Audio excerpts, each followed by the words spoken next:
बिस्मिल्लाहिर्रहमानिर्रहीम। अस्सलाम वालेकुम नाज़रीन, प्रोग्राम गोइंग अंडरग्राउंड में खुश आमदीद। मैं हूं आपका होस्ट बिलाल हैदर चटा। नाज़रीन, आज हम बात करेंगे पाकिस्तान तहरीक-ए-इंसाफ़ पर। कोशिश बड़ी की इमरान खान साहब ने कि इस मुल्क में आम इंतखाबात की तरफ जाया जाए, लेकिन सिचुएशन थोड़ी सी ऑड हो गई है पाकिस्तान तहरीक-ए-इंसाफ़ के लिए। आज की ताज़ा जो वो न्यूज़ है वो ये है कि PTI के मज़ीद इस्तीफ़े मंजूर कर लिए गए हैं। 43 इस्तीफ़े, यानी कि 43 अरकानी असम्बली के इस्तीफ़े मज़ीद मंजूर कर लिए गए हैं। और इसके बाद राजा परवेज़ अशरफ साहब की जानिब से, जो हमेशा कहते थे एक एक करके मेरे पास आएंगे और इस्तीफ़े देंगे तो मैं मंजूर करूँगा, किया क्या उन्होंने? पहले 11, फिर 35 और फिर 43 पंक्चर्स लगा दिए पाकिस्तान तहरीक-ए-इंसाफ़ को।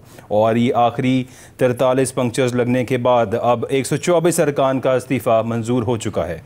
अब ये चाल थी PDM इत्तेहाद की और वफाकी हुकूमत की, जो चाह रहे थे किसी भी तरह पाकिस्तान तहरीक-ए-इंसाफ़ वापस पार्लियामेंट तशरीफ़ ना लाएं। और अब इमरान खान साहब सोच रहे थे वापस पार्लियामेंट जाने का। राजा रियाज़, जो कि इस टाइम पे अपोजिशन लीडर हैं, और अपोजिशन लीडर इसलिए बने चूँकि वो मुनहरिफ रुकने पार्लियामेंट है पाकिस्तान तहरीक-ए-इंसाफ़ के। और इमरान खान साहब और पाकिस्तान तहरीक-ए-इंसाफ़ से इख्तलाफात के बाद जब उन्होंने PDM को ज्वाइन किया और सो कॉल्ड उनका साथ दिया, और उस टाइम पे वोट ऑफ नो कॉन्फिडेंस के अंदर जो कुछ भी हुआ, उसके बाद राजा रियाज साहब को अपोजिशन लीडर बनाया गया, जो अपोजिशन लीडर एक्चुअली है नहीं है, क्योंकि पाकिस्तान तहरीक-ए-इंसाफ़ ने उन्हें नॉमिनेट नहीं किया। और इमरान खान साहब की शायद गलती ही कहेंगे कि वो अभी तक पार्लियामेंट वापस नहीं गए, और इतनी देर के बाद जब जाना चाहा तो अगलों ने पार्लियामेंट वेलकम ही नहीं किया। इस सब सिचुएशन पर बात करने के लिए आज हमारे साथ मौजूद हैं स्टूडियोज़ के अंदर अब्दुल्ला मलिक साहब। Sir, thank you so much for joining अस। और अब्दुल्ला साहब का साथ हमारे साथ स्टूडियोज़ के अंदर मौजूद हैं ज़मीर साहब। Sir, thank you so much for joining us. Zameer Afaqi साहब। ज़मीर भाई, बहुत शुक्रिया आपका ज्वाइन करने का। Thank you ji. सर, बात का आगाज़ करेंगे। अब्दुल्ला मलिक साहब, मैं आपकी तरफ आऊँगा। पंजाब के अंदर मोहसिन रज़ा नकवी साहब को केयर टेकर चीफ मिनिस्टर बना दिया। पाकिस्तान तहरीक-ए-इंसाफ़ इस बात के ऊपर सरापा एहतजाज हैं और कह ये रहे हैं कि मोहसिन रज़ा नकवी साहब जो है वो एक बायस्ड इंसान हैं, और शायद उनकी तरफ से उन्हें एक्सपेक्टेड है कि मोहसिन रज़ा नकवी साहब न्यूट्रल बिहेव नहीं करेंगे, चूँकि आसिफ अली ज़रदारी साहब की स्टेटमेंट आज सबको याद है कि ये मेरा बच्चा है। और इसके अलावा बहुत सी बातें जो कही जाती हैं कि आसिफ अली ज़रदारी साहब के ख़ास शख्स समझे जाते हैं मोहसिन रज़ा नकवी साहब। इन सब बातों के बाद सर, ज़ाहिर है जो नाम दिए थे अपोजिशन ने, और इलेक्शन कमीशन ने अपोजिशन का नाम ही क्यों चूज़ किया? इलेक्शन कमीशन क्या जो नाम हुकूमत की जानिब से आए थे, क्या उन्हें चूज़ नहीं कर सकते थे? इसमें हमें इलेक्शन कमीशन की भी बायस्डनेस नज़र आती है, या आप समझते हैं कि इलेक्शन कमीशन को अपोजिशन के ही का ही नाम चूज़ करना चाहिए था उस टाइम पे? अब्दुल्ला मलिक साहब। देखिए, अगर हम आइनी तौर पर देखें तो आइनी तौर पर तो जो मोहसिन नकवी साहब हैं, उनका जो नाम है, उनकी जो सिलेक्शन हुई है, जो नॉमिनेशन हुई है, वो बिल्कुल सही हुई है। देखिए, जब लीडर ऑफ अपोजिशन और लीडर ऑफ द हाउस दोनों किसी कंसेंसस पे नहीं पहुंच सके थे, तो पार्लिमानी कमेटी पे नाम भेजे जाते हैं। फिर पार्लिमानी कमेटी कोशिश करती है कि किसी एक नाम पर वो मुत्तफिक हो जाएँ, चूँकि इस ज़िम्मन में न लीडर ऑफ द हाउस न लीडर ऑफ अपोजिशन मुत्तफिक हो सके, न पार्लिमानी कमेटी। और बिला आखिर जो हमारा आइनी जो है तरीक़ाकार, उसमें तो ये था कि दोनों के जो मुत्तफ़िका नाम होते हैं वो इलेक्शन कमीशन को चले जाते हैं। इलेक्शन कमीशन उन नामों में से किसी एक नाम का इंतखाब करता है। अब इलेक्शन कमीशन ने एक नाम तो ज़रूर मुंतखब किया, लेकिन उस नाम के पीछे बहुत सारी और भी चीज़ें नज़र आ रही हैं। पहला कि उनका एक कलीदी तल्लक है, और उनका एक अपना तशख़्ख़ुस है, और उनकी जो एक शनाख्त है वो ज़रदारी साहब के हवाले से भी है कि वो ज़रदारी साहब के साथ काफ़ी क्लोज है, इसमें कोई शक नहीं है। नहीं अब्दुल्ला साहब, मेरा सवाल ये था कि क्या इलेक्शन कमीशन अपोजिशन के नाम ही चूज़ कर सकती थी, या हुकूमत की तरफ से दिए गए नामों में से? उसकी तरफ आ रहा हूँ। देखिए, जो आपका आइनी तौर पर क्वेश्चन है वो ये है कि जो नाम पार्लिमानी कमेटी से भेजे जाते हैं, उनमें से इलेक्शन कमीशन ने किसी एक का नाम इंतखाब करना होता है। वो अपनी तरफ से कोई नया ऐड नाम नहीं, या वो ये कर सकते थे कि चारों नाम रद्द कर सकते थे और फिर कैसे दोबारा कह सकते थे, लेकिन वो एक टाइम फ्रेम है, उनको 48 घंटे के अंदर अंदर उन चारों में से एक नाम नोटिफाई करना था। ज़्यादा उन्होंने अपना आइनी इख्तियार इस्तेमाल करते वो एक नाम नोटिफाई कर दिया। लेकिन अब चूँकि एक और भी शिक है कि अगर कोई ऐसा शख्स जो केयर टेकर सेटअप में आ गया हो, उसका कोई रिश्तेदार इलेक्शन नहीं कोटेस्ट कर सकता। ये 2016 की जो सुप्रीम कोर्ट ऑफ पाकिस्तान की जो अथॉरिटी है, उसमें ये बिल्कुल ज़मीन में लिखा हुआ है, और उसमें ये चीज़ें पहले भी आ चुकी हैं। अब ये देखना ये कि जो आप बात कर रहे हैं कि क्या जो PTI है जो वो ववेला कर रही है कि जो मोहसिन नकवी साहब हैं जो केयर टेकर चीफ मिनिस्टर हैं, इनका तल्लुक बहुत ज़्यादा जरदारी साहब के साथ है, तो वो उनके साथ कोलैबोरेट करके अलाइंस करके वो जो इंतखाबात हैं उनको मुनसफाना नहीं होने देंगे, ये उनका खर्चा है। तो वो चूँकि इस सिलसिले में जो PMLQ के रहनुमा थे एक्स चीफ मिनिस्टर परवेज़ इलाही साहब, वो भी ये कह चुके हैं कि क्योंकि हमारे ये रिश्तेदार हैं और वो जो एक लॉ है, एक जो सुप्रीम कोर्ट की अथॉरिटी है, उस ज़मन में हम भी सुप्रीम कोर्ट ऑफ पाकिस्तान जाएंगे। देखते हैं कि इनमें से कौन पहले जाता है। क्या वो सुप्रीम कोर्ट ऑफ पाकिस्तान का दरवाज़ा नॉक करते हैं कि जनाब ये जो चीफ मिनिस्टर हैं ये आइनी तौर पर तो ठीक हैं, लेकिन चूँकि इनकी रिश्तेदारियाँ, इनकी वाबस्तगी हैं, ये हमारे साथ हैं, हमारे रिश्तेदार हैं, अगर उस ज़मन में आप देखें तो ये उसको क्वालिफाई नहीं करते। लेकिन बात यह है कि जो भी शख्स आएगा उसका किसी न किसी से तल्लुक़ होगा, क्योंकि हमने अपनी पॉलिटिक्स को इतना आलूदा कर दिया है, इतना पोल्यूटेड कर दिया है कि हम किसी एक शख्स पर मुतफिक नहीं हो सकते। ना हमारे पास 5 मेंबरान जो इलेक्शन कमीशन के हैं वो किसी एक पर हो सकता है, हमारे पास कोई चीफ इलेक्शन कमिश्नर ऐसा नहीं है कोई फेयर हो, फिर हमारे पास कोई ऐसा सियासतदान नहीं हो जिस पर तमाम सियासी जमातें कहें हाँ ये फेयर आदमी है। तो अनफेयरनेस तो हमने खुद बायसे तो खुद पैदा कर दी हैं कि हमने ऐसी कोई क़यादत पैदा नहीं की जिस पर कोई एक शख्स मुतफिक हो कि इसका बड़ा नाम है जी। अब हमें चिराग लेकर ढूंढने से कोई शख्स मिलता है तो हम उसको भी कहते हैं कि इसकी वाबस्ती है, किसी न किसी की वाबस्ती किसी न किसी तो ज़रूर होगी। मेरा ख्याल है कि या तो इमरान खान साहब को आइनी और कानूनी लड़ाई पहले लड़नी चाहिए थी, अब उन्होंने अपने पत्ते शो कर दिए हैं। और पत्ते शो करने के बाद अगर वो कहते हैं ना कि जंग लड़ाई लड़ने के बाद, जंग हारने के बाद जो कोई मुक्का आपको बाद में याद आता है तो उसका अपने मुँह पर मार लेना चाहिए। अब नौबत यहाँ तक आ गई है, बेहतर यही था कि वह आइनी और कानूनी जंग लड़ते और उनके पास बहुत अच्छा प्लेटफॉर्म था, वो था पार्लियामान का। अब उनकी इतनी बड़ी तादाद वहाँ मौजूद थी कि वो अपने मुसर अंदाज में अपनी आवाज़ उठा सकते थे। और आपको याद है कि हमारा जो आइन है उसमें ये लिखा है अगर कोई शख्स पार्लियामान के फ्लोर पर कोई बात भी करता है उस पर कोई कानूनी कदगन नहीं होती, कोई FIR नहीं होती, वो किसी को जवाब दे नहीं होता। हाँ कोई ऐसी चीज़ है जो बेहूदगी के ज़माने में आ जाए वो स्पीकर पंच कर देता है, लेकिन आपको अपनी बात कहने का पूरा हक होता है। अब वो फॉर्म तो आपने अडॉप्ट नहीं किया और एक इलेक्टेड मेंबर का यही तकाजा होता है कि पार्लियामान के फ्लोर पर जाकर जो गुफ्तगू करता है, आपने इस्लाहात करनी है, आपने इलेक्शन रिफॉर्म करनी है, आपने ओवरसीज़ के वोट की बात करनी है, ये आपका तो फिर ये होता है कि लीडर ऑफ हाउस और लीडर ऑफ अपोजिशन के बहुत सारी ऐसी चीज़ें होती हैं जिनको आपने आइन के में दायराकार में रहते हुए करना होता है। अगर आप राजा रियाज साहब लीडर ऑफ दी अपोजिशन हैं तो PTI को चाहिए था वो सुप्रीम कोर्ट में जाती और कहती कि ये हमारे मुनर्फ मेंबर हैं, हमने इनको नॉमिनेट नहीं किया, लिहाजा इनके लीडर ऑफ अपोजिशन रहने की कोई वो नहीं है। अब आप इलेक्शन की तरफ जा रहे थे तो अब जाएँ, फिर आप मौज करें। इमेच्योर बिहेव किया पाकिस्तान तहरीक इंसाफ ने। बड़ी इंपॉर्टेंट डिस्कशन है नाज़रीन। I have to take a short break, यहीं से बात का आगाज़ करेंगे। Stay with us, we will be right back.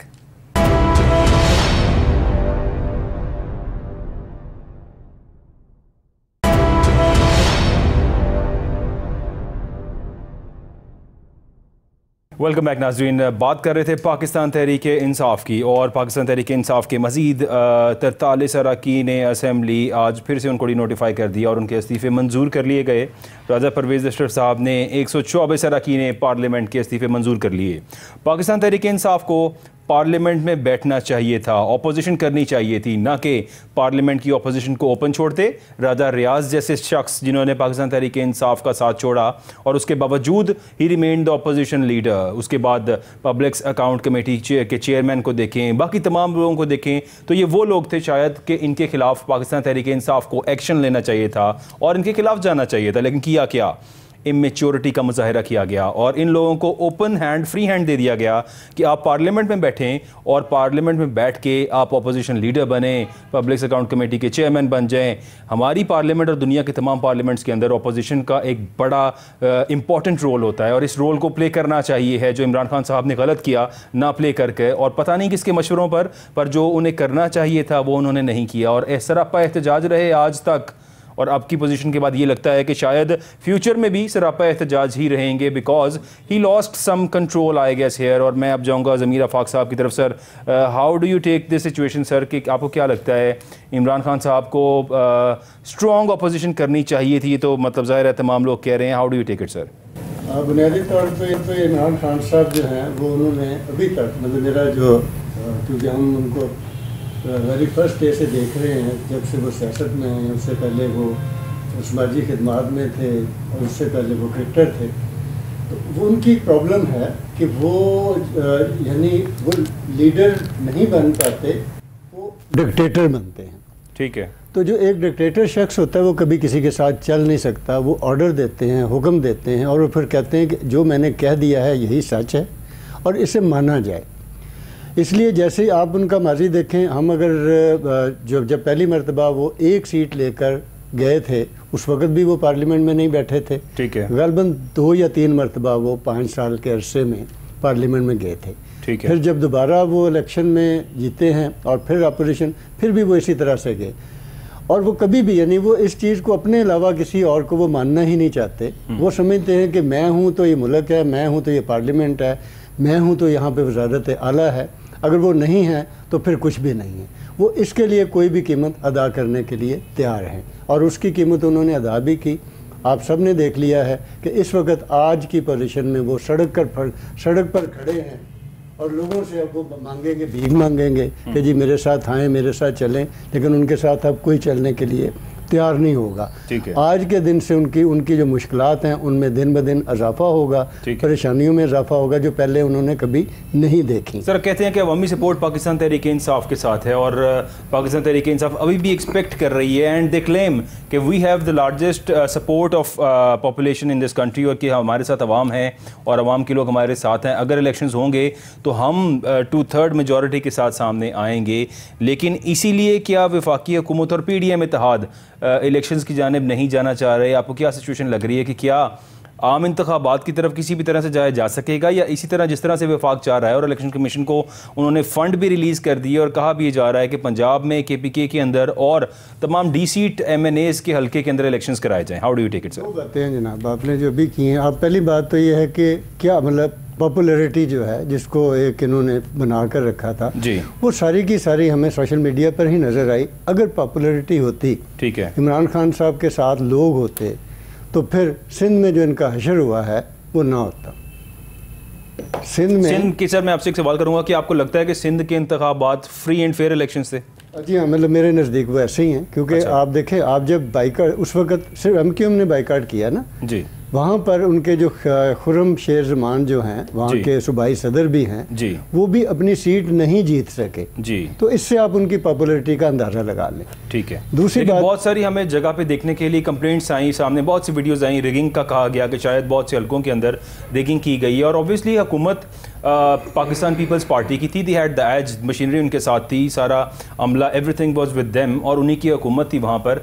ये सब होते हुए पाकिस्तान के अंदर जब इंतखाबात होते हैं और जब इस तरह आप देखें कि ज़िमनी इंतखाबात हो रहे हों या किसी भी तरह से ये बल्दिया के इंतखाबात हो रहे हों, कुछ भी हो रहा हो यहाँ पर, जिसकी गवर्नमेंट होती है उसका कंट्रोल होता है। ये तो हमारे मुल्क की रियलिटी है। पाकिस्तान तहरीक इंसाफ, इमरान खान और उनके तमाम के तमाम जो उनके साथ हैं, वो MNA हों, MP हों या दूसरे लोग भी हों, वो इतनी ज़ोर से बात करते हैं, इतनी ज़ोर से बोलते हैं, इतना ज़्यादा लाउड हैं वो।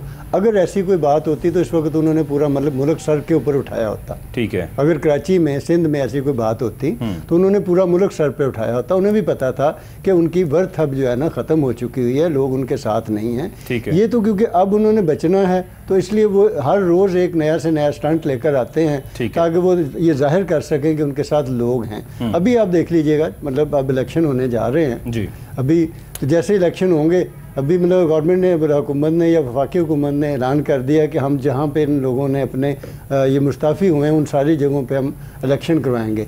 मैं इस केस के हक में नहीं हूँ क्योंकि अभी थोड़ा तो टाइम रह गया हमारे पास, 3-4 महीने हैं जनरल इलेक्शन की तरफ। तो इसको जो है ना इस तरह से कि इन सारों को जनरल इलेक्शन की तरफ ही जाना चाहिए। लेकिन अगर हो जाते हैं ये जो इन्होंने छोड़ी हैं, लेकिन इसमें अभी एक और चीज़ सामने बड़ी डेवलपमेंट हुई है, शायद आपकी नज़रों में भी गुजरी हो। PTI जो है वो ये चाह रही है कि किसी तरह से माफ़ी तलाफ़ी हो जाए और हम वापस वो जो है हमारे इस्तीफे वापस लिए जाएं। जी, कल की भी कोशिश पाकिस्तान तहरीक हम पार्लियामेंट के अंदर जाएं ताकि अंदर जाकर वो चाह रहे थे कि जो 43 अरकान का आज इस्तीफा मंजूर किया गया है ये भी मंजूर ना किया जाता और हम किसी भी तरह से अपोजिशन लीडर अपना बना लें और अपोजिशन में आ जाएं। यानी कोशिश, उनकी ख्वाहिश ये थी कि देर आए दुरुस्त आए वाली हरकत हो जाए और किसी भी तरह से हम अपोजिशन लीडर बन के और हमारी पाकिस्तान तहरीक इंसाफ वापस पार्लियामेंट में अपोजिशन आए और हम स्ट्रॉन्ग अपोजिशन को फॉलो करें। चट्टा साहब, इमरान खान साहब के पास जब जैसे ही इनकी ये हुकूमत डिसॉल्व हुई है और वो अपोजिशन में आए हैं तो इनके पास इतना ज़बरदस्त सुनहरी मौका था कि ये पार्लियामेंट में जाते, अपोजिशन लीडर का किरदार अदा करते और एक पार्लियामेंटेरियन होते हुए वहाँ पर बैठकर ये अवाम के लिए लड़ते, अवाम के मसाइल की बात करते, तो वो एक एक लफ्ज़ जो उनका बोला हुआ है वो लिखा जाता वहाँ पे, वो रिकॉर्ड बनता, हिस्ट्री का हिस्सा बनता, पार्लियामेंट का हिस्सा बनता। लेकिन इन्होंने वो किरदार अपना अदा ना करके वो जो अपॉर्चुनिटी थी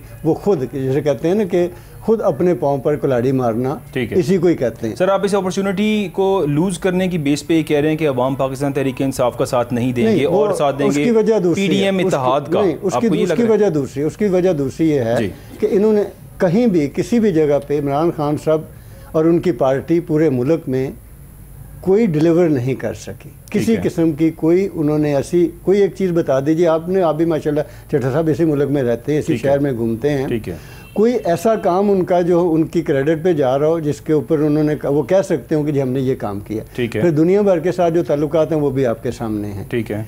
वहाँ पर भी इन्होंने हर मुल्क के साथ जहाँ भी गए हैं वहाँ पर जाकर इन्होंने पाकिस्तान को सिवाय इसके कि उसको इज्जत देते, उसका मुस्बत चेहरा दिखाते, इन्होंने उसे भी गंदा करने की कोशिश की कि जी पाकिस्तान तो जो है वो इस तरह से है, हमारे लोग इस तरह से हैं, हर जगह पर होते हुए, जी अपनी हुकूमत में होते हुए, क्योंकि उस वक्त इनका एक ही एजेंडा था कि जो इनके मुखालफिन हैं उनको। सर, ये कहते हैं कि हम $22 बिलियन के फॉरेन रिजर्व छोड़ के गए, $32 बिलियन पर एक्सपोर्ट्स, और एक्सपोर्ट्स तो वाकई रिकॉर्ड ब्रेक हुआ इमरान खान के दौर के अंदर, कोरोना के बुरे हालात को फेस करने के बावजूद। देखिए इमरान खान का जो दौर था हम कंपेयर करेंगे आज के दौर से, ये जो पीडीएम इत्तेहाद था, इन्होंने बड़े एहतजाज किए, महंगाई मुकाओ मार्च किए, रैलियां निकाली और अवाम को इस बात पे कन्विंस किया कि हम आएंगे तो इमरान खान से बेहतर हालात करेंगे। 150 रुपये लीटर पेट्रोल इस मुल्क में कौन अफोर्ड कर सकता है, ये स्टेटमेंट्स थी आज के जो हमारे वुज़रा हैं उनकी स्टेटमेंट्स हैं कि इस मुल्क के अंदर 150 रुपये का पेट्रोल कौन अफोर्ड कर सकता है। इतनी महंगाई इमरान खान ने कर दी है, 165-70 पे डॉलर फ्लक्चुएट कर रहा है, अवाम का बेड़ा गर्क हो गया, मुल्क की मईशत का बेड़ा गर्क हो गया। हम आएंगे, हमारे पास तजर्बाकार लोग हैं,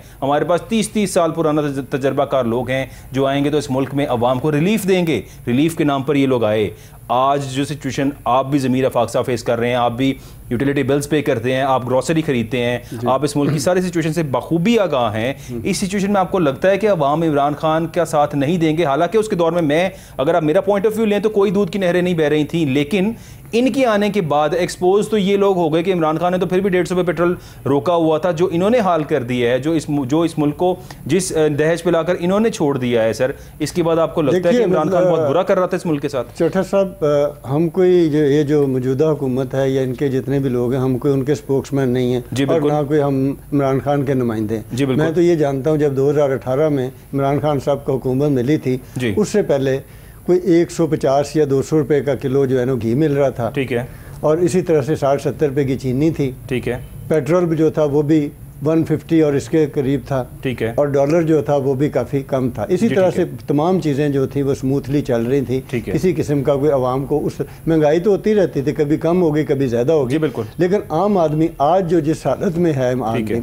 आप अभी आज की खबर कोई भी अखबार उठाकर देख लें, रोज़ाना का ये मामूल बन चुका है कि लोग अपने बच्चों समेत नहर में कूद रहे हैं, ठीक है, गले काट रहे हैं। सर, इसका जिम्मेदार क्या इमरान खान है या ये पीडीएम इत्तेहाद है? नहीं, मतलब देखिए इमरान खान की माजी में हुकूमत थी, अब इनकी ये सारे ही पीडीएम इत्तेहाद, मैं ये समझता हूँ कि ये सारे ही हैं। देखिए इनके अपने अखराजात तो कहीं भी कम नहीं हुए, ना इमरान खान साहब के हुए, ना शहबाज शरीफ के हुए, ना जरदारी के हुए। 500-500 कनाल के घरों में ये लोग रहते हैं, ठीक है। इनके साथ एक पूरे का पूरा जत्था चलता है इनकी हिफाजत के लिए, ठीक है। मुझे ये बात कहने दीजिए कि पाकिस्तान इन्हीं लोगों के लिए बना, ना आपके लिए, ना मेरे लिए, ना अब्दुल्ला साहब के लिए, ये इन्हीं लोगों के लिए, और जितनी ये फोर्सेज हैं वो भी इनकी हिफाजत के लिए। सर, अब हमारी एलीट क्लास का एक क्लब है जहाँ पे ये सारे लूट मार करने के लिए आए हुए हैं। हमारी अवाम की मजबूरी ये है कि हमने इन्हीं लोगों में से चूज करना है, ये जो लोग ऊपर बैठे हैं, क्योंकि इस मुल्क के अंदर इलेक्शंस की रियलिटी आप देखें, कोई शरीफ आदमी, कोई गरीब आदमी इलेक्शन लड़ने का सोच नहीं सकता। सूबाई हल्के के अंदर 2-4-5 करोड़ रुपया लगाना और कौमी हल्के के अंदर 10-15 करोड़ रुपया लगाना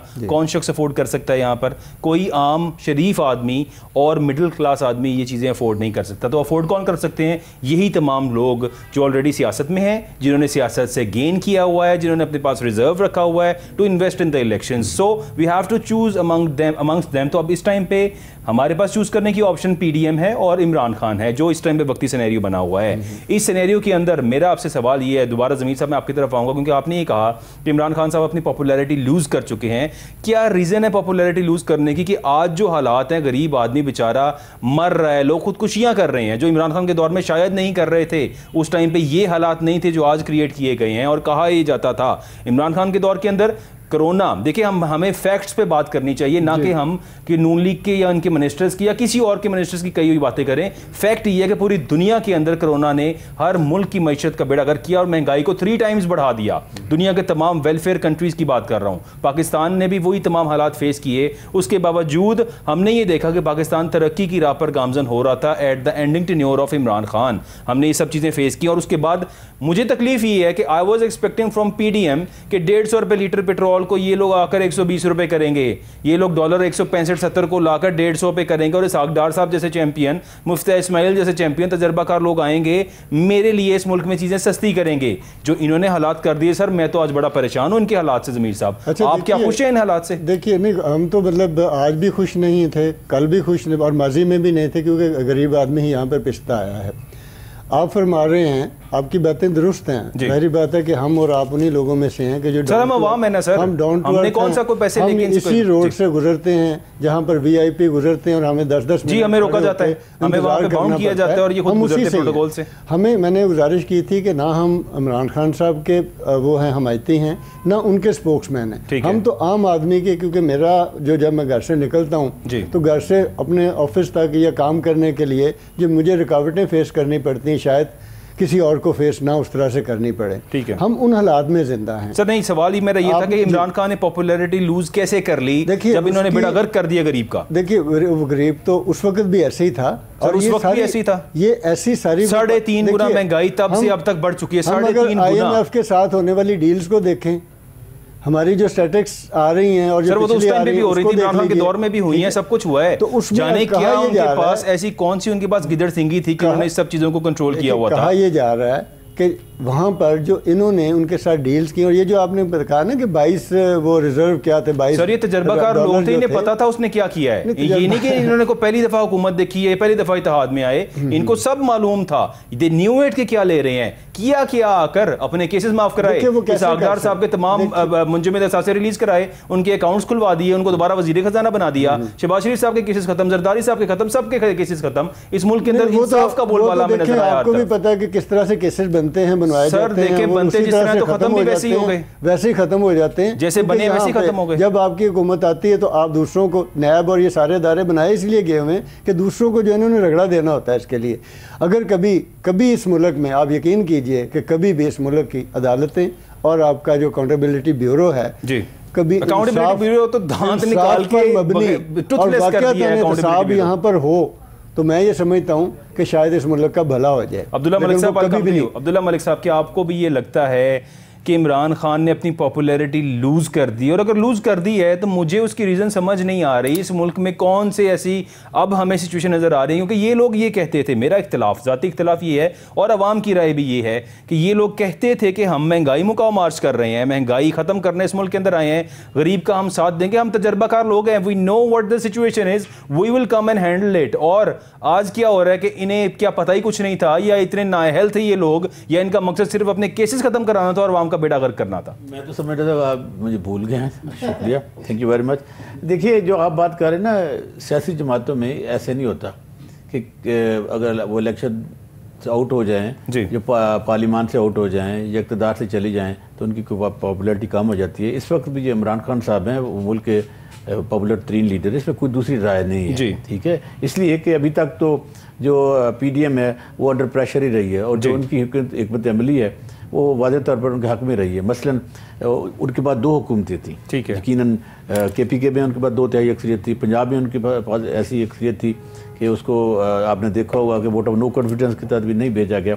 उनको फिर अपने लोगों पे ट्रस्ट भी था और उन्होंने ट्रस्ट भी शो किया है। तो कहीं ना कहीं कोई ऐसी चीज़ है जिनके उनमें ज़हन में थी कि वो चीज़ को आगे लाकर इस चीज़ में कामयाब रहे हैं कि वो 2 असेंबलियाँ उन्होंने डिज़ॉल्व कर दी हैं। ठीक है, इसलिए sir that is a very brave I guess उनकी जो और कोई शख्स भी अपनी हुकूमत खत्म नहीं करता। अगर तो देखें, अगर तो हम इक़्तिदार में होते हैं उस वक्त, अगर हमारे पास कोई पैमाना होता तो हम कहते हैं कि उनकी पॉपुलैरिटी कम हुई और वाकई उस वक्त जो अगर हम चले जाएं 22 के मार्च में, तो हमें नजर आते हैं कि उनकी पॉपुलैरिटी जरूर कम हुई थी। ग्राफ उस टाइम इतना डाउन हो रहा था, लेकिन अप्रैल के बाद लोग तंग आ चुके हुए थे, और अप्रैल के बाद जो ही ये जो रिजीम आया था, चेंज रिजीम आया था, इसके बाद उनकी पॉपुलैरिटी इंक्रीज होना शुरू हुई। और इस पॉपुलैरिटी को उनके अपने मुख्य अल्फाज है कि आई वाज नॉट एक्सपेक्टिंग कि इतनी पॉपुलेशन मेरे लिए निकलेगी। यानी वो कहते हैं मैंने टीवी पे देखा कि इतने लोग निकल आए, तो इमरान खान साहब को अंदाजा हो गया। और उनका जो आज का ग्राफ है, ये किसी ने तवक्को ही नहीं की थी कि इमरान खान साहब इतने पॉपुलर हो जाएंगे, और जिन्होंने बड़े बड़े जलसे किए, जुलूस निकाले, और फिर वो अपना जो एक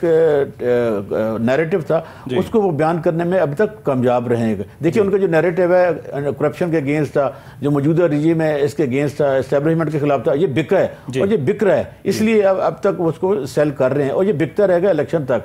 देखिए जो आप बात कर रहे थे इमरान खान साहब का नोट, देखिए ग्रेस मार्क देना चाहिए। जब वो इक़्तिदार में आए थे तो उसके साथ ही आपको पता 2019 के शुरुआत में कोविड आ गया था, और कोविड के बाद दुनिया भर की जो इकोनॉमी कोलैप्स कर गई थी। और उसके बाद जो यूक्रेन और रशिया की जो वार है उसमें भी आपको देखोगे ऑयल इंडस्ट्री है जो बाकी है उसको कोलैप्स कर गई है, अभी भी संभल नहीं पाई है। और ये जो महंगाई का जिन है पूरी दुनिया में, हाँ वहाँ पर जो सोर्स ऑफ इनकम है वो यकीनन ज़्यादा है, रियासत का कंट्रीब्यूशन है, हेल्थ है, एजुकेशन है, वेलफेयर स्टेट्स हैं, लेकिन हमारे यहाँ एडवर्स है। अब देखो ना 75 सालों में इस मुल्क के साथ जो खिलवाड़ किया गया, जिन जमातों ने, जिन सियासी रहनुमाओं ने, जब इस्टेब्लिशमेंट के लोगों ने, उसे किसी न किसी को भुगतना है। अब अगर इतना ही मुश्किल होता या इतना ही आसान होता, तो आज मुल्क की ऐसी 13 जमातें जो माजी में एक दूसरे के खिलाफ सफ अरा रही हो, एक दूसरे के खिलाफ 11 साल एक दूसरे को जेलों में डाला हो, वो क्यों इकट्ठी? इसलिए तो प्रॉब्लम है। शहबाज शरीफ साहब कहते थे मैं खुदकुशी कर लूंगा, लेकिन जरदारी साहब का साथ नहीं दूंगा, लाहौर की सड़कों पे घसीटेंगे, ये करेंगे, पार्टी चौक पे लटकाऊंगा, घसीटूंगा सड़कों पर। और आज देखें क्या है, इससे ये नजर आ रहा है कि सिर्फ पावर हासिल करने की मुफादात की जंग है, और किसी सियासी जमात के पास मौजूदा हालात में कोई प्लान नहीं है,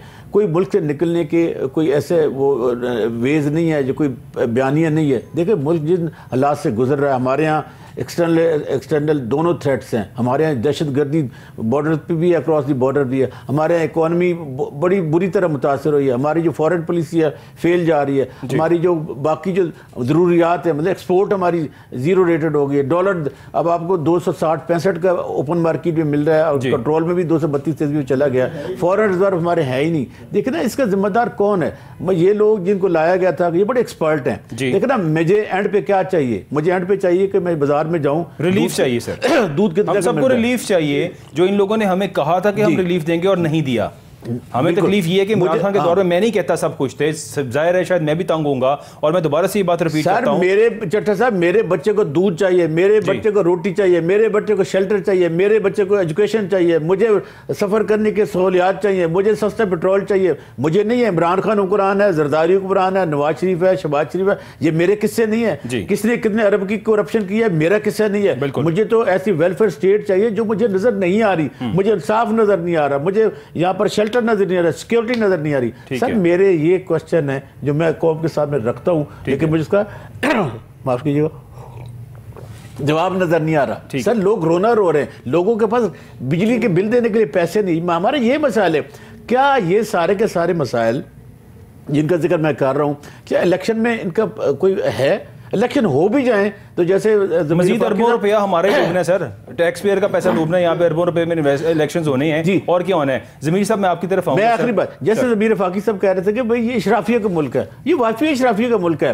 देखा ना फिर करोड़ों रुपए लगा के आ जाएंगे। मसला तो उसके बंदे का है जो सैलरी वाला है, जो दिहाड़ीदार है। देखे पाकिस्तान में सबसे ज्यादा अगर कोई है तो दिहाड़ीदार है, दूसरे हमारे किसान हैं और वह एग्रो कंट्री है। बदकिस्मती की बात है कि वो मुल्क जिसकी 68% आबादी देहातों में रह रही हो, वो गंदम बाहर से मंगवा रहा हो, वो चावल बाहर से मंगवा रहा हो, वो दालें बाहर से मंगवा रहा हो, वो घी बाहर से मंगवा रहा हो। भाई किसने करना था? ये लीडर्स ने करना था। They are responsible, they have to pay it. अगर आप समझते हैं कि इन चीज ये जब तक इनका इत्तेसाब नहीं होता, इत्तेसाब के बगैर मुल्क चल पाएगा, 75 सालों का आपको देना पड़ेगा, फिर मुल्क तरक्की करेगा। वरना इलेक्शन होते रहेंगे, ये लोग आते रहेंगे जाते रहेंगे। कहाँ गया वो मकसूद चपड़ासी वाला 16 अरब रुपए? कहाँ गया जरदारी साहब के जो फ्रंट मैन थे उनका? देखे ना 2018 में सबके साथ जेलों में व्हील चेयर पे जा रहे थे। आज माशाल्लाह इक़्तिदार में। सलमान शहबाज साहब जो इस मुल्क से जो है वो एब्सकॉन्डर रहे हैं बड़े अरसा, शहबाज शरीफ के बेटे दामाद सर आने के लिए बेले करा के गए हुए थे। जब आप बड़े आप भी गए हैं और नाते पे या सर चमाटे सिस्टम पे, अदालती निज़ाम पर, हमारे जो फौजदारी के नाम उसके पर, हमारी सोसाइटी पर आज देखना जो इदारे वॉच डॉग का किरदार अदा करते हैं, सिविल सोसाइटी, मीडिया, हमारी अदालतें, सर कहाँ हैं सर? सब माजरत के साथ सब बिकाऊ वाला है, सब दूसरे की बोली बोलते हैं, इसलिए उनके घर में जिसका जहां इंक्लाइंड है, उनके दाने पड़े हुए हैं, उनके आटा पड़ा हुआ है। पूछिए उस शख्स से जिसके बेचारे का कमाने वाला कोई, एक कमाने वाला 16 खाने वाले हैं। देखा जो बेटी को डॉक्टर नहीं बना सकता इंजीनियर, इसलिए कि उसके रिसोर्सेज नहीं है। सर इस सारे का रिस्पॉन्सिबल कौन है? हर वो शख्स जिसने इस रजीम को लाया है, हर वो शख्स जो ऐसे करप्ट लोगों को वोट देता है। हम अपने कातिल सर खुद हैं। हम लाइनों में लाकर आटा तो ले सकते हैं, हम किसी के बाद लाइनों में लाकर जाकर ये इhtजाज बुलंद नहीं कर सकते। इसलिए कोई आएगा कोई करेगा, हम क्या दिखाते हैं एज ए पॉलिटिशियन? हम ख्वाब दिखाते हैं सर, ख्वाब ये आएगा वो आएगा। हमारे पास कोई मंसूबे नहीं है सिवाय इसके अपना घर भरो। वो कौन सा दुनिया का लीडर सर जिसके एसेट्स बाहर हों और सियासत यहाँ करता हो? इस तरह कौमें नहीं बदलते। कौमों को बदलने के लिए शऊर चाहिए होता है सर, प्रोग्राम चाहिए होता है। आज मुझे बताएं पाकिस्तान में किस पार्टी के पास इनकलाबी मंशूर है, किस पार्टी के पास काउंटर नैरेटिव है, किस पार्टी के पास पाकिस्तान के मसाइल का हल है? सर नहीं है सर। आपका मुल्क टूटने की तरफ जा रहा है सर। आप देखिए कोयटा में क्या हो रहा है, बलूचिस्तान में क्या हो रहा था, केपी में क्या हो रहा था, जाके लोग सैकड़ों की तादाद में तो मार रहे हैं। वो बेचारे माँ जो अपने बेटे को मुसल्लह फौज में भेजती है, दूसरे दिन उसका जनाजा आ रहा था सर, उससे पूछिए कि वो माँ क्या करेगी, उसके आंसू की तरफ देखिए सर। वो तो रो भी नहीं सकती। अगर शहीद की माँ रोएगी तो कल कोई को अपने बच्चों को फौज में भेजेगा सर। ये वो इदारे हैं सर जो तहफ़्फ़ुज़ दे रहे हैं। लेकिन सर वो लोग जो इस्टेब्लिशमेंट का हिस्सा है, जो रजीम बदलते हैं, अब खौफ खुदा करना चाहिए, उनको बाज आना चाहिए। लोगों को एक ट्राई करने दें सर, जो भी आए अवाम को फैसला करने दें। जिस दिन इस मुल्क में इंसाफ होगा सर, इंडिया और हम दोनों इकट्ठे आज़ाद हुए थे। उनको 16 साल तक लीडरशिप नेहरू और गांधी की मुयस्सर आई, हमें यहाँ चंद माह तक का आज़म की आई। हमारा तो लीडर चला गया, उसके बाद लीडरलेस कौम है सर। कोई कभी वो बूट वाला आ जाता है, कभी बूट पॉलिसी आ जाता है, दोनों आते हैं, तीसरा कोई नहीं आता। और ये लोगों को सोचना है सर, जिनके मसाइल हैं उनको सोचना है। कल अगर आप वोट देंगे तो ये सोच के दीजिएगा कि मेरे बच्चे का मुस्तकबिल संवारने पार्लियामान होता है। पार्लियामान का तो तहफ़्फ़ुज़ ही नहीं है, करप्ट लोग बैठे हुए हैं। पार्लियामान में तहफ़्फ़ुज़ नहीं है, करप्ट लोग बैठे हैं। और इमरान खान साहब जो कहते हैं कि मैं करप्ट नहीं हूँ, उन पे आज तक करप्शन का सिवाय तोशा खाना के स्कैंडल के आएगा, इस करप्शन का मजीद कोई इल्ज़ाम उन पर नहीं लग सका। और कंपैरेटिव टू द सिचुएशन, चूँकि आसिफ अली जरदारी साहब ने केसेस बनवाए नून लीग के ऊपर, कहते थे ये कागजी शेर हैं और कहते थे कि हम कभी इनसे कोलिशन नहीं करेंगे। नून लीग ने केसेस बनवाए पाकिस्तान पीपल्स पार्टी के ऊपर और कहते थे कि मैं आसिफ अली जरदारी का पेट फाड़ कर पैसे से अवाम के कदमों में निछावर करूँगा, और ये भी कहते थे कि मैं खुदकुशी कर लूँगा, आसिफ अली जरदारी साहब का कभी साथ नहीं दूँगा, और बहुत कुछ कहते थे। ऐसी स्टेटमेंट्स थी इन दोनों की आपस में, चूँकि ये राइवल्स थे। फिर क्या हुआ, एक शख्स आया जिसने इन सबको इकट्ठा कर दिया और ये सब इकट्ठे हो गए अवाम के मुफाद के लिए या अपने लिए। ज़मीर आफाक साहब, योर टेक ऑन दैट। जी बड़ी अपना चट्टा साहब आप और अब्दुल्ला साहब, ज़ाहिर बात है कि जो हम गुफ्तगू कर रहे हैं यहाँ पे बेशुमार लोग हमें देख भी रहे हैं, सुन भी रहे हैं। उन लोगों की तवक्को भी होती है कि कोई उनकी भी बात की जाए। जी हमारी प्रॉब्लम भी यही है कि अवाम के मुफाद के लिए अगर ये लोग आते या आएँ तो फिर यहाँ ना खुदकशियाँ हो रही होती, ठीक है, ना यहाँ पर क्राइम की रेशो बड़ी होती। ठीक है, आज आप चले जाएँ हर गली मोहल्ले में आपको जो है ना क्राइम जो रिपोर्ट नहीं हो रहे, हमारे आईजी साहिबान और पुलिस कहती है कि जी इस माह में जो है ना जराइम कम हुए हैं। ये अखबारी बयानात तो हो सकते हैं, कम हुए हैं ही कहते हैं। हाँ, ये वो उनका मतलब ये स्टेटमेंट है कल की ना कि यानी जराइम की रेशो कम हुई है। ठीक है, किस तरह से कम हुई है उसके कोई अदाद-ओ-शुमार भी सामने आने चाहिए। ठीक है, लेकिन रियलिटी क्या है वो कुछ और है, क्योंकि हमारा जो इस वक्त हमारा जो मीडिया है या हमारे जो साथी दोस्त जो हैं वो बयानों के ऊपर रिपोर्टिंग करते हैं।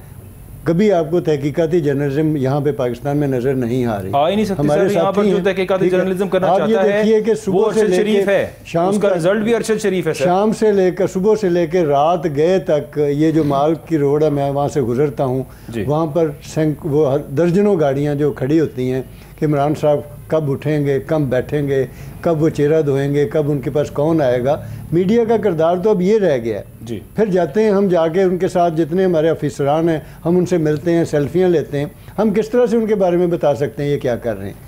तो कहने का मकसद ये है कि ये अवाम के मफादात के लिए नहीं आए। अगर वो अवाम के मफादात या अवाम के फ़ायदे के लिए या अवाम के लिए कुछ करना चाहते, ठीक है, तो इनके इख्तियार में मिलें इनकी हैं, आटे की मिलें भी इनकी हैं, चीनी की मिलें भी इनकी हैं, घी की मिलें भी इनकी हैं। कम से कम अपने प्रॉफिट ही कम कर दें जी। जो घी है वो को 300 रुपये पे ले आएँ। चीनी और आटा जो है आज पाकिस्तान जो है वो लाइनों पे लगा हुआ है। सर चंद दिन पहले की मैं आपको स्टेटमेंट ज़मीन पे आपको मैं छोटी सी एक गुजारिश करना चाहता हूँ कि हमें यकीन कीजिए कि इस कदर तकलीफ दे सूरत हाल है कि हमारे पास इस वक्त गैजेट्स हैं, हमारे पास सोशल मीडिया है, नेबर्स से हमें जिस तरह की वीडियोस आती हैं ना हमारे मुल्क के हवाले से, वो लाइन लगे हुए लोगों की बताते हैं कि जी ये वो एटमी मुल्क है जिसने कटोरा पकड़ा हुआ है। सर जाहिर बात है कटोरा तो पकड़ा है, क्योंकि हमारे वजीर आजम साहब जब आए थे तो आते ही उन्होंने कह दिया चट्टा साहब बात सुने, हम कंपैरिजन करते हैं दुनिया के साथ। देखिए दुनिया का ताकतवर तरीन मुल्क का सदर यूएसए का क्या करता है, बाराक ओबामा जब अपने इक़्तिदार से हटता है जाके किसी होटल में काम करता है। सर दुनिया के महजब तरीन मुल्क में जिसे हम कहते हैं गोरों का मुल्क है, इंडियन ओरिजिन का शख्स प्राइम मिनिस्टर बन जाता है। सर और 3 वजीर आजम चेंज होते हैं 2 माह के अंदर, और ये कहकर चेंज होते हैं कि my country has any benefit in it. इस मुल्क में जहां अदालतों ने कहा ये करप्ट हैं, ये सिसिलियन माफिया है, हम क्या करते हैं, हम उनके लिए जुलूस निकालते हैं, सेल्फियां बनाते हैं, विक्ट्री का निशान बनाते हैं। क्या अवाम में, अब्दुल्ला साहब और ज़मीर साहब आप दोनों से मेरा सवाल है कि आपको अब अवाम में शऊर नजर आ रहा है कि क्या अब अवाम उस तरह से बेवकूफ़ नहीं बनेंगे कि मैं अपने कपड़े बेच के आपके लिए आटा सस्ता कर दूंगा, जरदारी का पेट फाड़ के उसकी पैसे आपके कदमों में निछावर करूंगा? क्या अभी भी अवाम ये स्टेटमेंट्स बाय करती है और they are not buying it? बड़ा अच्छा सवाल आपने किया है। अगर आप अवाम की बात करें तो मैं भी उसी अवाम में से हूं। जी सच्ची बात है, तकलीफ तो होगी ना सर आपको, हमारे शऊर का, हमारे अदराक का हमें कोई उसका फ़ायदा इसलिए नहीं है कि मैं तो कम से कम बाहर निकल कर एहतजाज नहीं कर सकता। ठीक है, और जब सारी की सारी वाम ऐसे ही है, जब आपने लोगों को आटे की लाइन में लगा दिया हो, जब एक बंदा सुबह निकलता है तो बेचारे को उसको पता हो कि मैंने शाम को कैसे अपने घर को चलाना है, ठीक है, उससे आप क्या तवक्को करते हैं कि वो जाकर एहतजाज करे, बाहर निकले? वरना अगर ये कौम बाशऊर होती तो आप यकीन कीजिए हमें 15-15 मिनट सड़कों के ऊपर इन VIPs के लिए खड़ा ना होना पड़ता, हमें जलील ना होना पड़ता।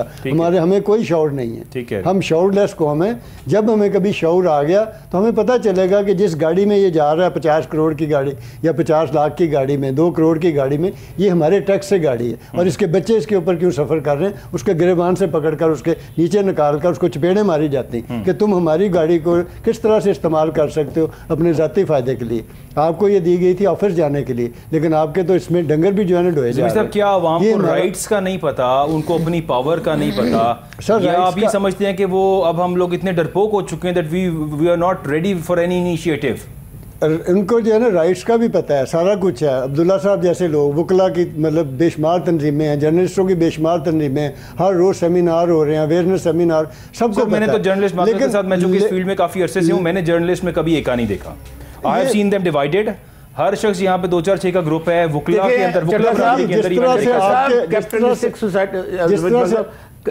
कैपिटलिस्टिक सोसाइटी के कोई खुदख्वाल नहीं होती, कोई मोरालिटी नहीं होती, पावर की कोई मोरालिटी नहीं होती, ये पार्स है, पावर। अभी आपने देखा कि इलेक्शन होने जा रहे हैं तो क्या हो रहा है, सफ़बंदियाँ हो रही हैं जी। देखिए कि कैसे एक सियासी जमात का रास्ता रोका जाए। सर नहीं होना चाहिए, फेयर इलेक्शन होना चाहिए, जो इलेक्शन में है उसको आपको एक्सेप्ट करना चाहिए। मैं तो इस चीज़ के भी खिलाफ हूँ कि किसी पॉलिटिशियन को, ख्वाह इमरान हो, जरदारी हो या नवाज शरीफ हो, उसे बाई हुक्म बाई करो अदालतों के जरिए वोट आउट कीजिए, उस पर पाबंदियाँ नहीं होनी चाहिए। सर अवाम को मौका देना चाहिए, अवाम इज़ द बेस्ट जज कि वो किसी को कोई चोर है, डकैत है, उसको आने देना चाहिए। यहाँ सहमतीज होती है। सर हमारे पास लीडरशिप है कौन सी? ठीक है, किसको आप कहेंगे?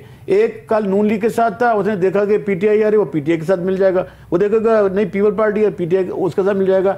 अब अगर खल्के खुदा ये कह रही है कि इमरान को नहीं आने दिया जाएगा, तो ये कितनी अनफेयर बात है। अगर खल्के खुदा कह रही है कि जो रजीम बन रहा है, जो सेटअप लाया रहा है, जो IG लाया जा रहा है, जो चीफ सेक्रेटरी लाया जा रहा है, ये उनका नुमाइंदा है। तो सर जब आप इलेक्शन से पहले खल्के खुदा ये कहना देती है, आप मीडिया में बैठकर ये बात करते हैं, फलां जो चीफ सेक्रेटरी लगा फलां का नुमाइंदा है, तो सर आपने करप्शन की, आपने अनफेयरनेस की, आपने फ्रॉड इलेक्शन की बुनियाद तो उसी दिन रख दी। देखिए बंदे को चूज करके हमेशा याद रखिएगा, at the day of election कोई धांधली नहीं होती, हमेशा प्री इलेक्शन होती है। इलेक्शन से पहले आप इंतजामिया, आपका पोलिंग स्टाफ, आपके जो दूसरे लोग होते हैं, आपके पुलिस का जो पूरा स्ट्रक्चर होता है, आपके जो आरओज होते हैं, जो आपको जो निगरान होते हैं, जो आपको प्रिजाइडिंग अफसर होता है, वो सारे के सारे ऐसे लगाए जाते हैं कि at the day of election वो उनको फैसिलिटेट करें। सर, बीइंग अ जर्नलिस्ट, मैं आपको बताऊं, मैं आपको थोड़ा सा यहाँ से बताता हूँ कि बीइंग अ जर्नलिस्ट एक सहाफ़ी की और एक किसी भी इदारे की ये जिम्मेदारी होती है कि उसने हर चीज़ दिखानी होती है, ठीक है, वेदर ही लाइक्स इट और नॉट। यहाँ पे बहुत से ऐसे इदारे हैं, I won't call out the names, लेकिन वो अपनी सहाफ़ती जिम्मेदारी पूरी करते हैं, सब कुछ दिखाते हैं, चाहे वो उनके अगेंस्ट बात हो रही हो। और अब जो हमारे पंजाब के सीएम साहब हैं, मेरी ऑब्जर्वेशन आप पता नहीं किन की आप पता नहीं किन की बात करते हैं। मुझे बताएं कि आप गली महल्ले में जाएं, जो शरीफ जो ऐसे लोग हैं, वाइट कॉलर वाले हैं, जो मांग के किसी से उधार लेके गुजारा कर रहे हैं, सर उधार लेकर, उनकी जो माओ के, बेटियों के, बहनों के जो आंखों के आंसू हैं, दिखाए ना किसी चैनल को, दिखाएं। वोट का तो ये देखना रेटिंग वाला चक्कर है सर। जो इश्यूज हैं सही मानो में, जो समाजी इश्यूज हैं सर, वो कोई चैनल नहीं दिखाता। और हर चैनल का जो बड़ा एंकर है वो किसी न किसी सियासी जमात का, मादरत के साथ हमारे दोस्त हैं, अलाकार है। इसलिए कि हमने ये जंगें लड़ी हैं, हमने अदलिया की लड़ाई लड़ी, हमने मीडिया की आज़ादी की लड़ाई लड़ी, हमने जमहूरियत की, हम वो जनरेशन है जिसने 3-4 जंगें लड़ी हैं सर। हासिल क्या हुआ? माफिया। इसमें मतलब आपने जर्नलिस्टों की बात की, आपने जर्नलिस्ट कम्युनिटी की बात की, डिवाइड होने की बात की, ये सारी बातें अपनी जगह पे दुरुस्त हैं। ठीक है, आप बताइए कि इस वक्त जितने भी चैनल मालिकान हैं, जहाँ हम बात करते हैं, जहाँ हम जाते हैं, अखबारात के लोग हैं, ये कौन लोग हैं सारे? ठीक है। और फिर सेकंडली ये कि आप कल या परसों की एक रिपोर्ट है, पाकिस्तान में कोई 100 से ज़्यादा जर्नलिस्ट मारे गए हैं।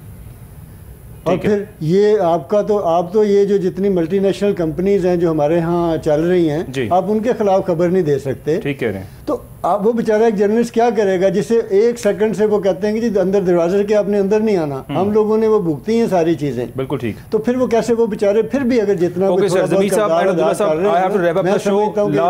Last question from you sir, क्या what solution do you think that this country has? अभी हमारे पास क्या सोल्यूशन है, इसमें होना क्या चाहिए है? क्या यहाँ पे फ्री एंड फेयर इलेक्शंस जो शायद हमें होते नजर नहीं आ रहे, क्या यही सोल्यूशन है? How do you see it sir? देखिए सर, पाकिस्तान में वो तमाम स्टेक होल्डर्स जो सब इक़्तिदार हैं, खा वो मिलिट्री इस्टेब्लिशमेंट हो, सिविल ब्यूरोक्रेसी हो, वो हमारी सियासी क़यादत हो, जो हमारी अदलिया की, 4 शोबों को मिल बैठकर इस मुल्क के मसाइल का हल निकालना चाहिए। ठीक है। और फिर एक फ्रेमवर्क बनाकर उसकी पॉलिसी पे चलना चाहिए। सबसे बढ़कर रिकन्सिलिएशन की पॉलिसी अडॉप्ट कर लें और ये तय कर लें कि आइंदा कल से हम सब मुल्क के लिए और इस जनता के लिए काम करेंगे, फिर मुल्क चलेगा। वरना इलेक्शन आते रहेंगे, लोग जाते रहेंगे, हम वैसा वैला करते रहेंगे, आएगा जाएगा, होगा कुछ नहीं। टीम वर्क चाहिए। ठीक होगा।